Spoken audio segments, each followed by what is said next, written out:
Hi, in this tutorial I would like to show you how to change brush size in Krita. I will show you two methods to do it. So first we need to go to the left upper corner and we need to click on File.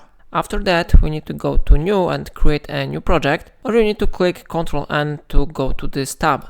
Now you need to type your image size.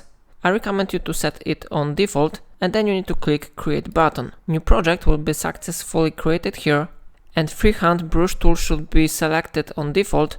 So now if you would like to change brush size, you need to go to this one option. It is Edit Brush Settings, and you can change diameter value.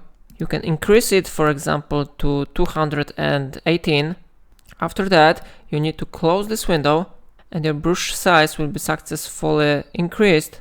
The second method is based on this window.